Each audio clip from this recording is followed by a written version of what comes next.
Yes, let's go to the Word of God. Thank you, praise team. Let's give the praise team a hand, Bazalwane, as they sit down.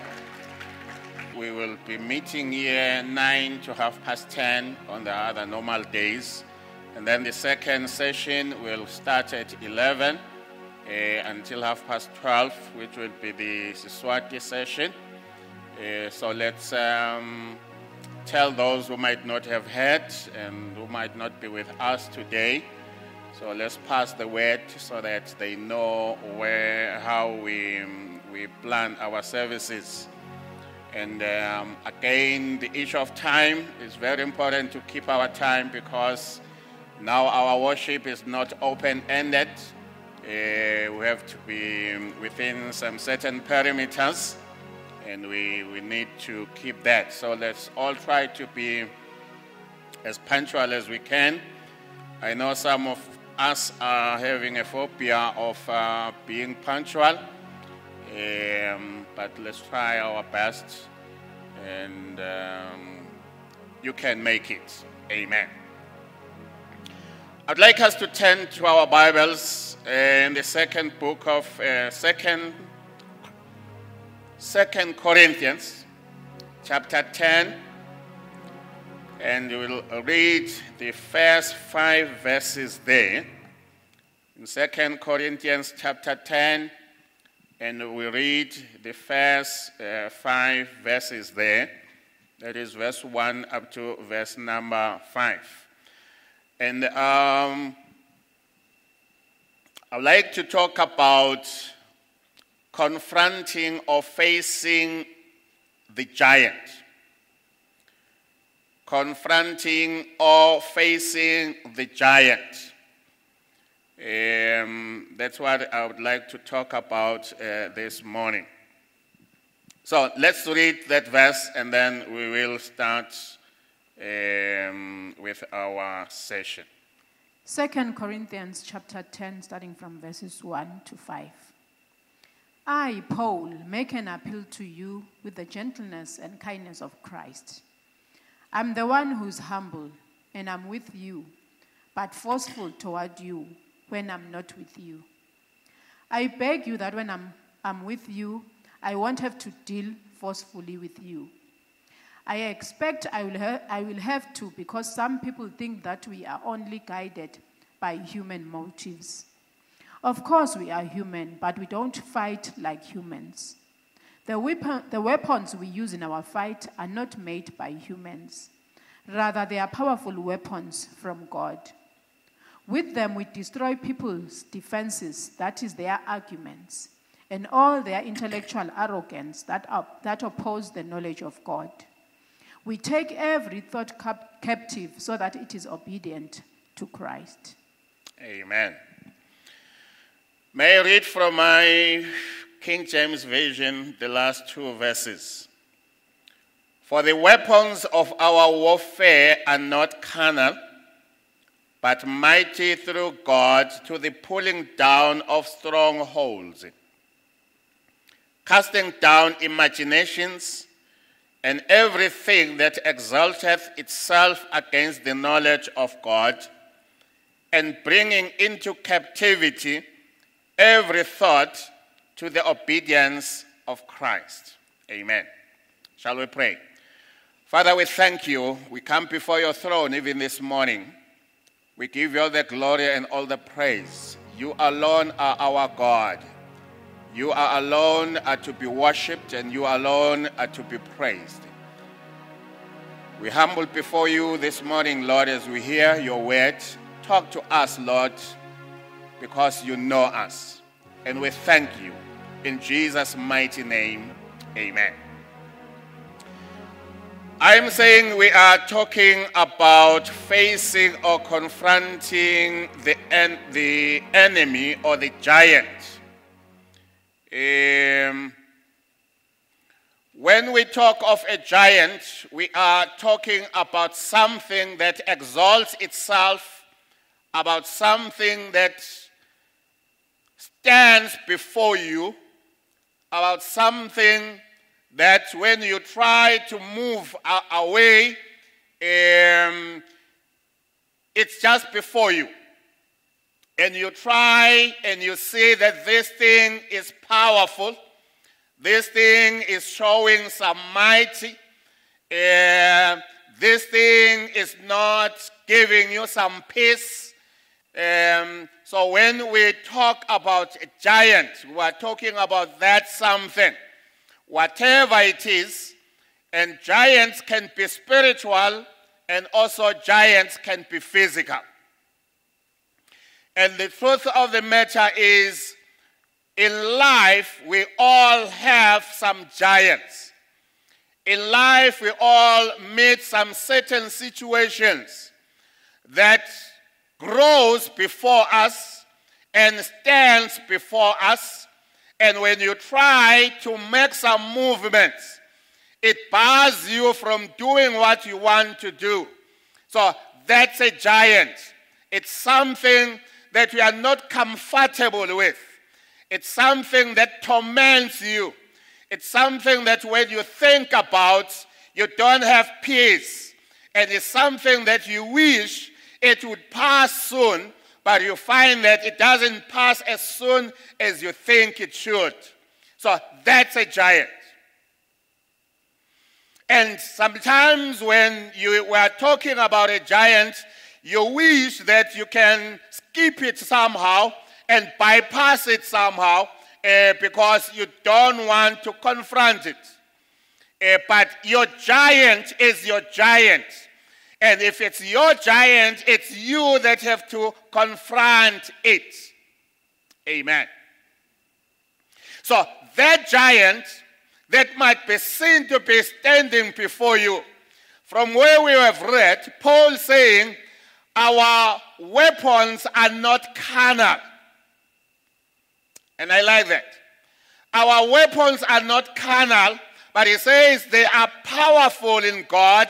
And because they are powerful, with them we are able to pull down every stronghold. With the weapons that we have, with the weapons that we have got from God. In other words, I'm saying, because we have got that weapon from God, whatever giant that arises before you, whatever giant that stands on your way, you must remember that you have a weapon. In fact, you have weapons, and those weapons are from God, and those weapons are powerful in pulling down every stronghold. The weapons that we have as a child of God, the weapons that we have as somebody who trusts in the Lord Jesus Christ, they are mighty through God to the pulling down of everything that exalts itself. And as I've said, a giant is something that always wants to exalt itself. It's something that always grows taller than you think it should. It's something that you say, but how am I going to make it with this thing? But let me tell you this morning, the Bible says we have weapons, and the weapons that we have are mighty through God. The weapons that we have are powerful weapons. In this world, we hear of nations that are manufacturing some weapons. And the weapons that they are manufacturing, some are very powerful, that they can destroy the whole world. And sometimes you ask yourself, if it can destroy the whole world, what about their owners? Will their owners be spared? But the thing is, some nations are manufacturing very strong weapons.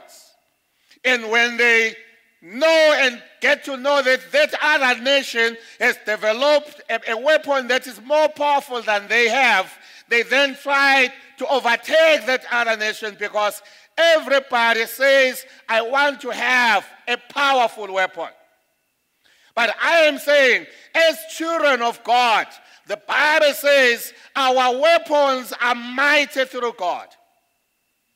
Our weapons are powerful. So because we've got those powerful weapons, We can face everything. We can face every giant. We can face anything that stands before us. Because of the weapons that we have, the weapons that we get from God, because the weapons that we are talking about are not humanly made or humanly manufactured, but they are weapons that are from God. And those weapons are very powerful. They pull down everything. Those weapons, they are able to pull down everything. And the Bible says, even every imagination, because some of these giants that we're talking about are in our minds. We just imagine them in our minds. The devil plants some certain thoughts in our minds. And our minds tells us, I am not going to make this. I am not going to do this. I am unable to do this. But let me tell you, when that imagination, when that thing you imagine in your mind, it goes bigger than you are, you must know you have a weapon through God. And that weapon can help you to destroy everything that exalts itself. That weapon that you have can destroy everything that exalts itself. So all you have to do is you must know that because of who I am, I like, is it First John? 1 John chapter 4 and verse number 4. And the Bible says, maybe let's read that one. I hope it's the right verse. 1 John chapter 4, verse number 4. Yes, please. 1 John chapter 4 and verse number 4. 1 John chapter 4, verses 4. Dear children, you belong to God, so you have won the victory over these people. I like that. Just wait there. Dear children, you belong to God. And because you belong to God, we have won the victory. Amen. In other words, John is saying the mere fact that you belong to God, the victory is yours. The mere fact that you are children of God, then we have won the victory. We have won what we are fighting against because you are children of God. The fact that you are a child of God makes you to be victorious. The fact that you are a child of God, those that are fighting against you, those that are fighting you, they have no chance to stand before you because you are a child of the one that won the battle long time ago. Okay, let's finish up the verse. Start from the beginning. You belong to God, so you have won the victory over these people, because the one who is in you is greater than the one who is in the world. Amen. Because he who is in you is greater than the one who is in the world. So you have to know that it is my birthright to win every battle. Amen. It is my birthright to win every battle that I come against. Because of how I was born. Because who gave birth to me. It gives me power. It gives me strength to win every battle. There will be battles, of course. But when those battles come, because I am the child of the one who won before, so I will win also because of my birthright.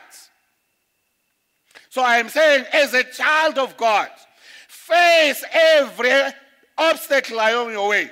Face every giant along your way. And knowing that you have strength, we have power to overcome whatever stands on your way.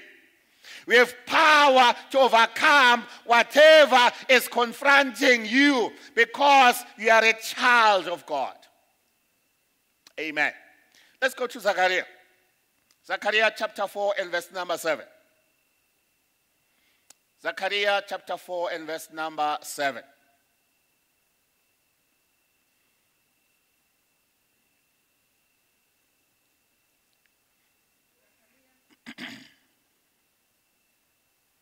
Zechariah 4, verse 7. What a mountain you are!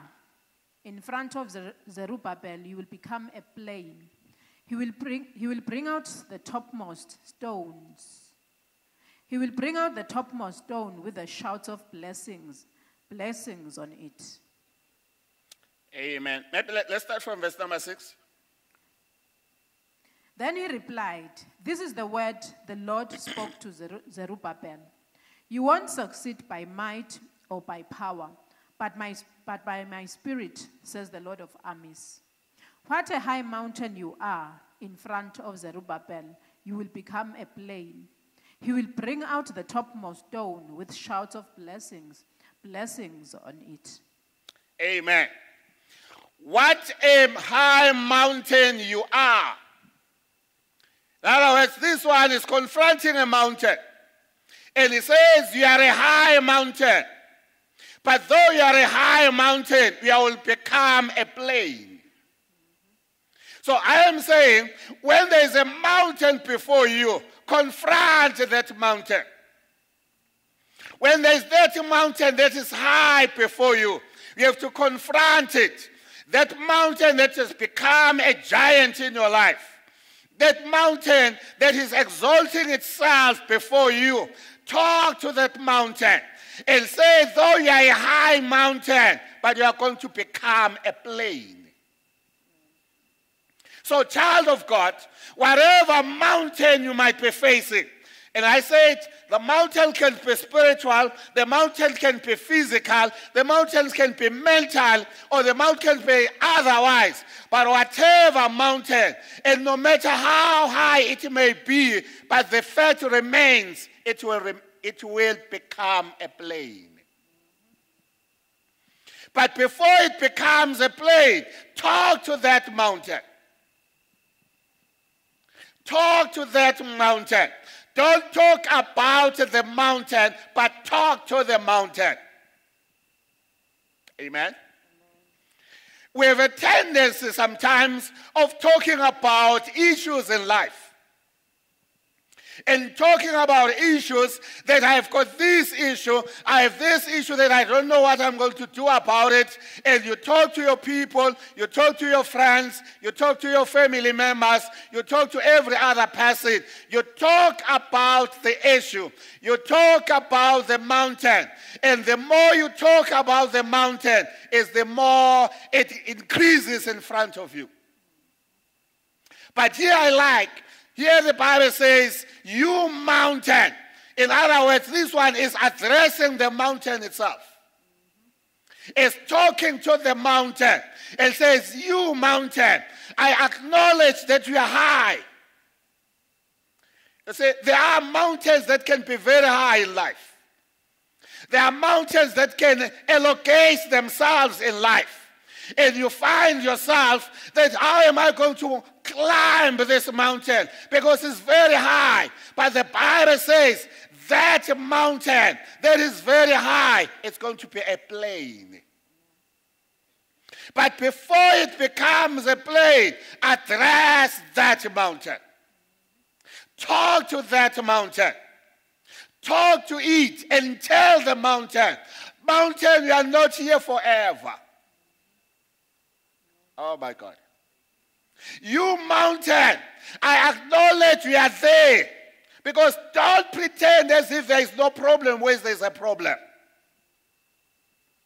Amen? Let me repeat.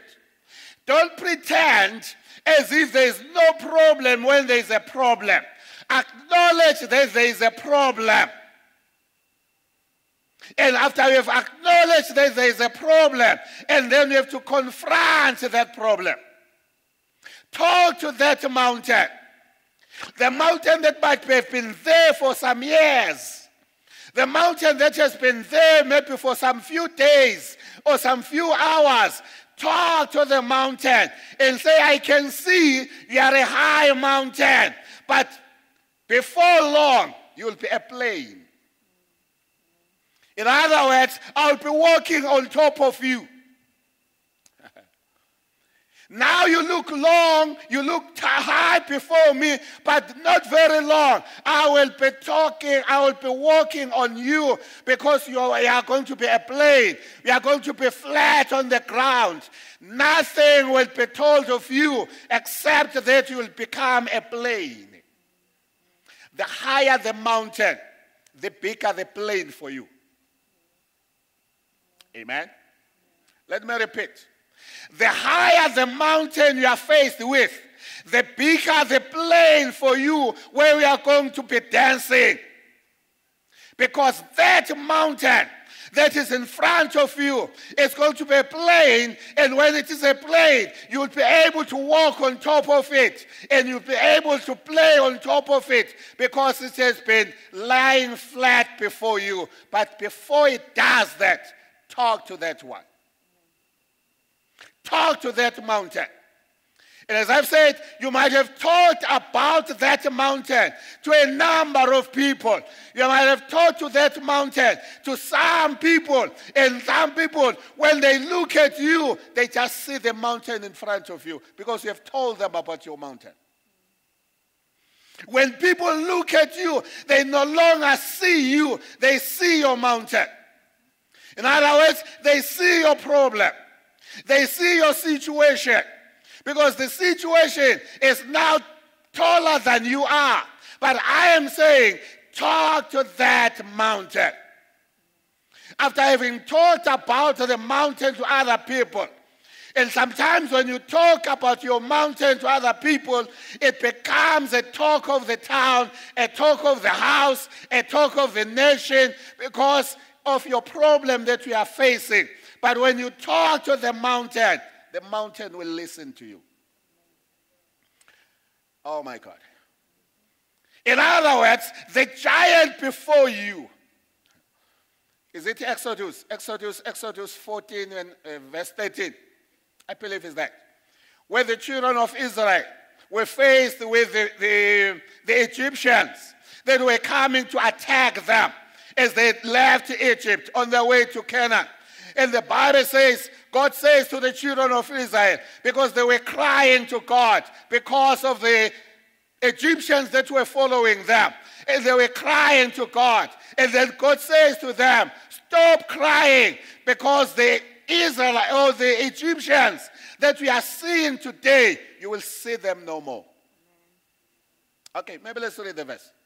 I believe it's 14:13 in Exodus. Exodus 14 verses 13.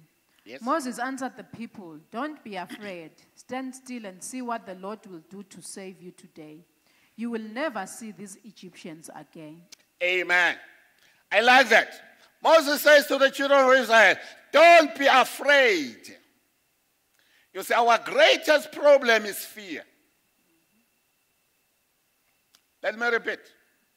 Our greatest problem is fear. And when you are overcome by fear, what does this saying say?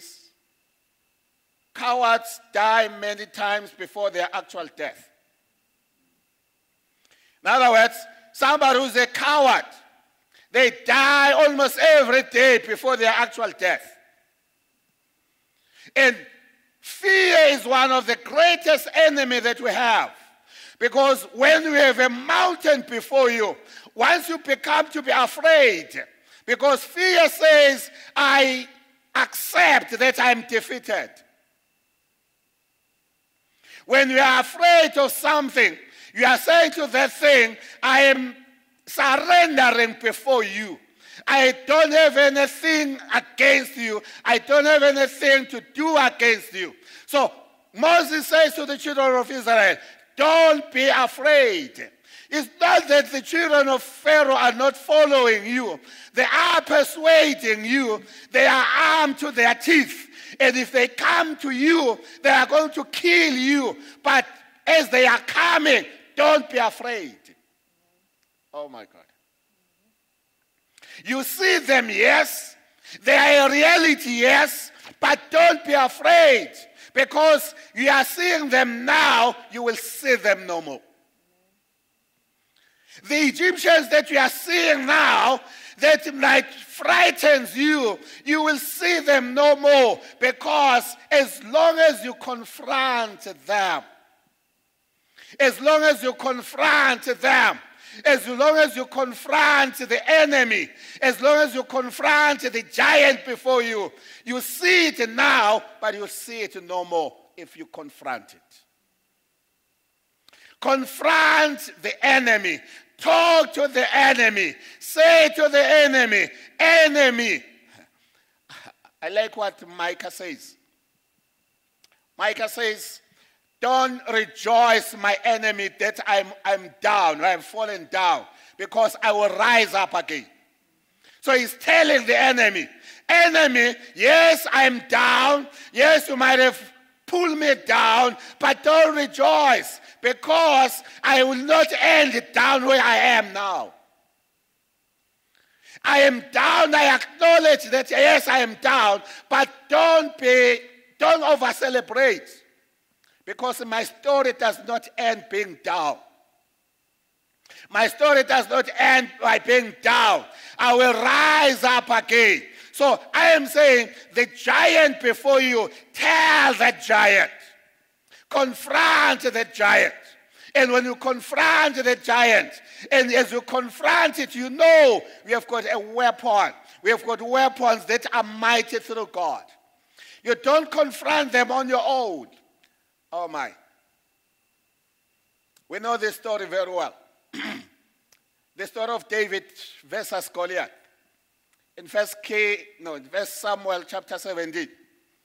And the Bible says Goliath would rise every morning and every day, every morning, and will rise up and come out from his enemy or from his camp, and then come to the plain and call to the children of Israel, if there's anyone who is strong enough, let him come and fight me. And the Bible says every day he will do that. And the moment he utters those words, the Israelites, the army of the Israelites, they were all afraid. No one dared to come out to confront Goliath. And the Bible says it continued for some days. In other words, the giant Goliath was there before the children of Israel, was there parading himself, and he was there challenging the Israelites. Just come, just make one come to me. And when that person defeats me, it will mean you have won. But if I defeat that one, it means we have won. And he was doing that every day.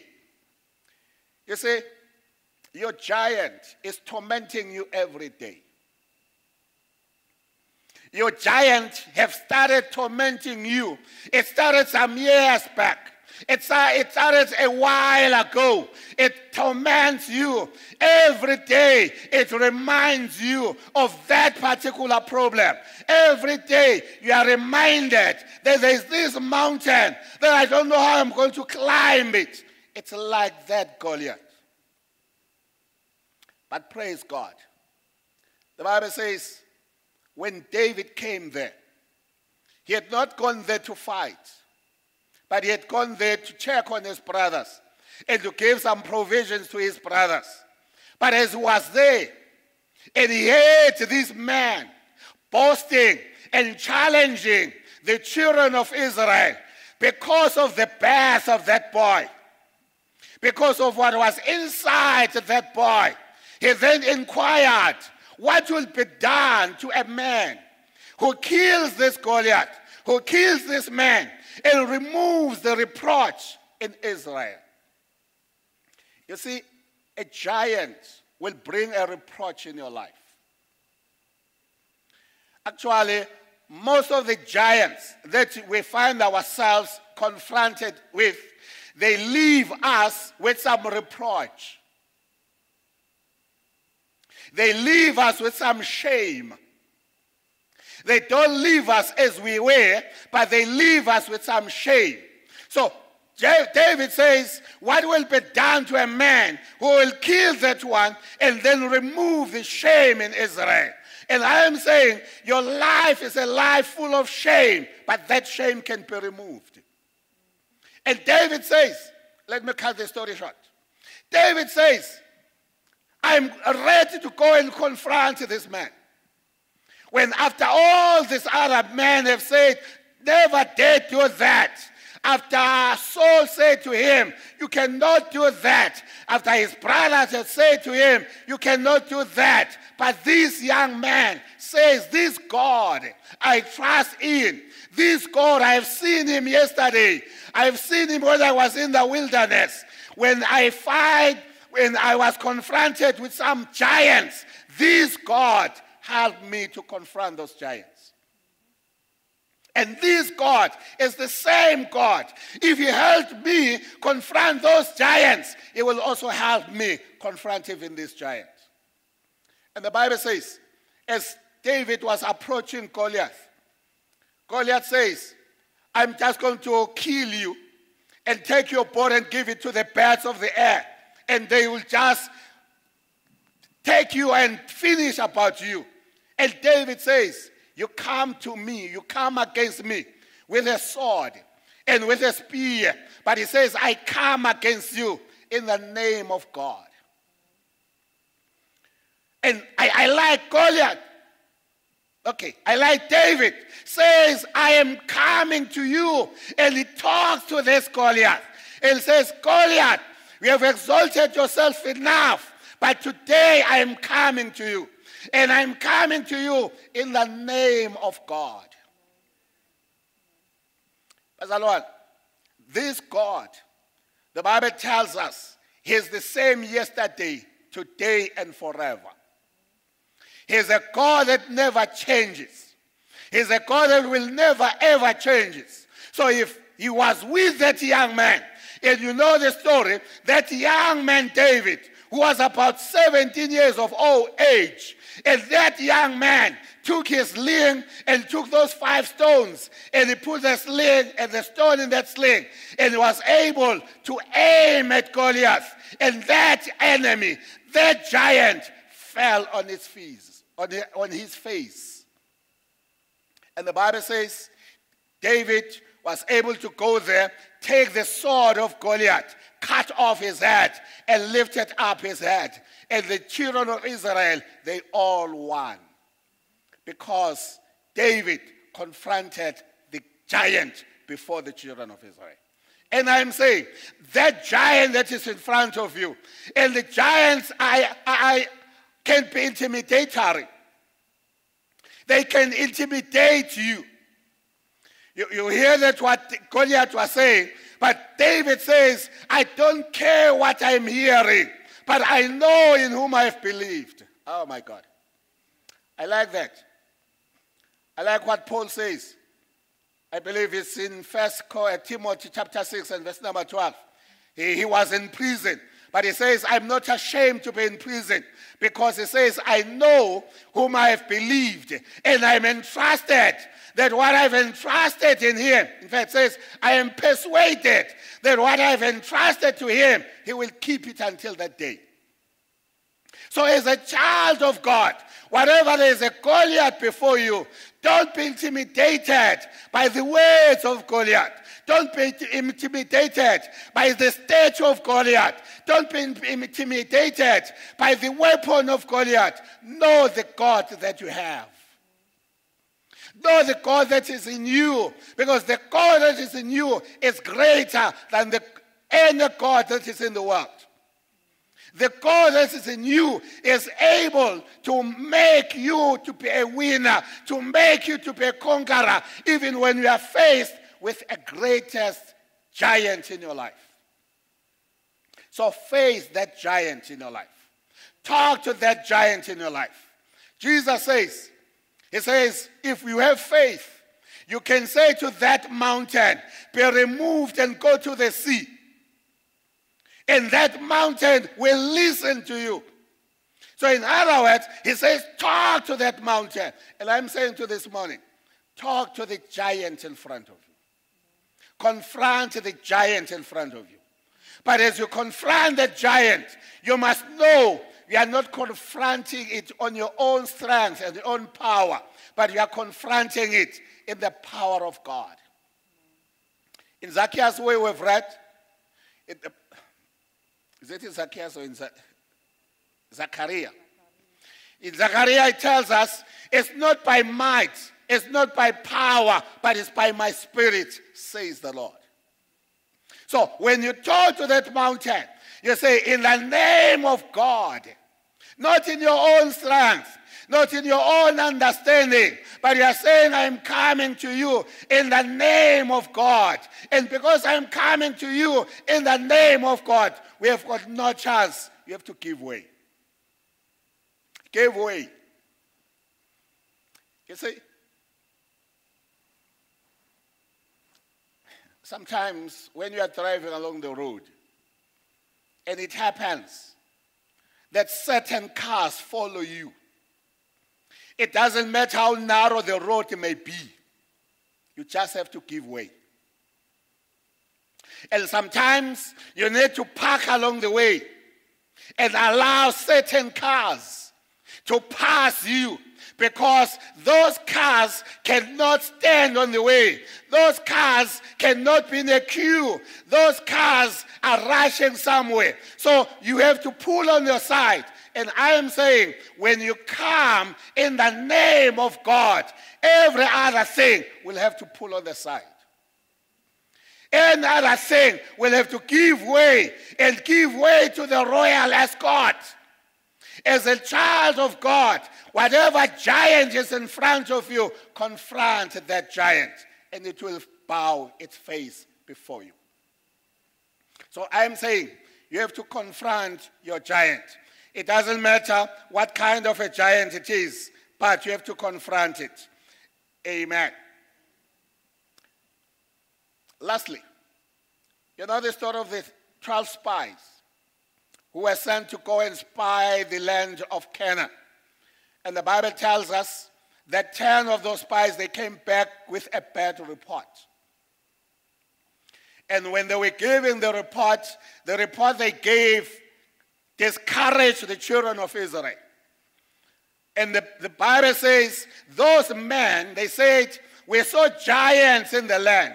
Yes, the land is full of honey. The land has got a lot of milk. The land has got a lot of fruits. Here are some of the evidences of the fruits that we have brought. But we also saw the sons of Anak. And those giants, when we looked at them, we find ourselves like grasshoppers. And the Bible says, as we find ourselves like grasshoppers, so even them, they saw us as grasshoppers. And I'm saying, if you look down upon yourself, the giant before you is going to destroy you. Because the way you treat yourself, the way you understand yourself, is how the enemy will look at you. Okay, let me repeat that. The way, the attitude you have towards yourself, that's how the enemy will treat you. That's how the enemy will look at you. And the Bible says, they said, we saw ourselves like grasshoppers, so we were in their own eyes. But praise God, there was Caleb and Joshua. And those they said, yes, we saw the giants. Yes, the giants are there. But with this God, we can conquer the land. With this God, though they are giants, but we can make it because we are the children of God. So I am saying, child of God, whatever giant is in front of you, whatever giant of any sort that is in front of you, you can pull it down because of the mighty strength that you have. You are unstoppable because you are a child of God. Your strength is imaginable. Your strength cannot be imaginable because you are a child of God. So confront whatever is in front of you. And when you confront it, never look down upon yourself. Never look down on the God that is in you. Because the God that is in you is greater than the one who is in the world.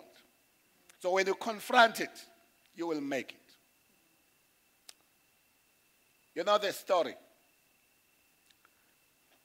I might not know the story very well, but the story is there was a certain old lady who had built her home beneath a mountain.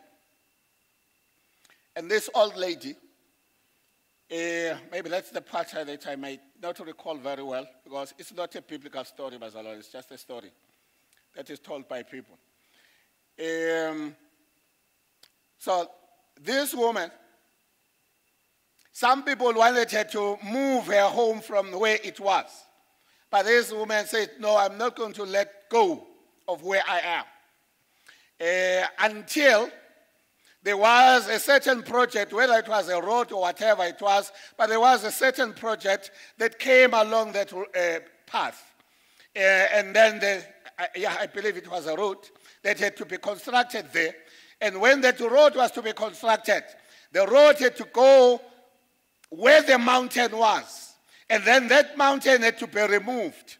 And the house of that old lady had to be removed too. But the story I like there is, this lady is said to have said to the mountain, you mountain, you have been a problem in my life for a long time. But I told you that one day you will move away. And now you are moving away. And more than that, you are just moving away. I'm going to be compensated because of you. And let me say this. The problem that is in front of you, you are going to be compensated because of that problem. All you have to do, confront that problem in the mighty of God. That the power of God that is in you, and confront that problem. And say, giant, I am coming to you in the name of God. And as I've said, all of us, in one way or the other, we have some giants in our lives. But I'm saying this morning, you just confront that giant and tell that giant. We have talked about that giant, but this morning, quietly talk to that giant and say, giant, I'm coming against you in the name of God.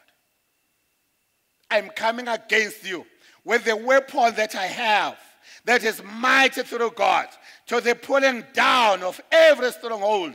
You have been a stronghold in my life. Today, I'm pulling you down in the name of Jesus. Let's all stand on our feet as we're about to pray. Ngizomethemba njalo ngobuya yazindlela uzongihola ngeso angisekela impela ezulwini ngolanda ngibonge phakathe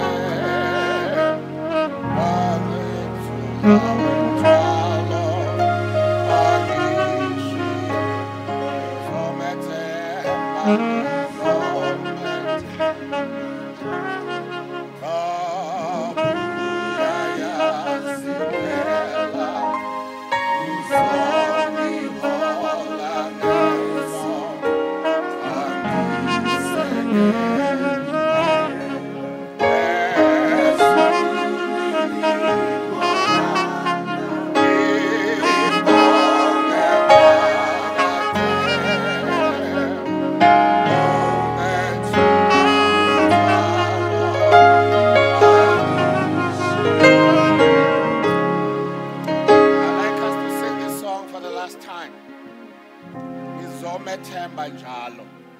I will trust him. No matter what, I will trust him. And as we sing that song, sing it from the depth of your heart. And you say, I have this mountain, I have this giant in front of you, but God, I trust you. God, I believe in you. God, I lay my life before you. Amen. Please lead us in the song.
right before God, just tell God.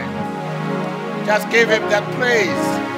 And as you tell the giant in front of you, tell the giant, I'm coming against you in the name of God. I'm pulling you down, enemy. Whatever enemy it may be, just pull it down today in the name of God. Father, in the name of Jesus, we come before your throne, oh God. We come before you, oh Jesus. Mighty God, giver of life, sustainer of life. You cannot be hid before you, oh God. You know us just as we are. You know what's going on in our lives. You know the giants that might be there in our lives. But today, oh God, as we come before you, we confront those giants in your name, oh God. May we confront those giants and we say to them, be removed before us. Be removed before Jerusalem, Babel.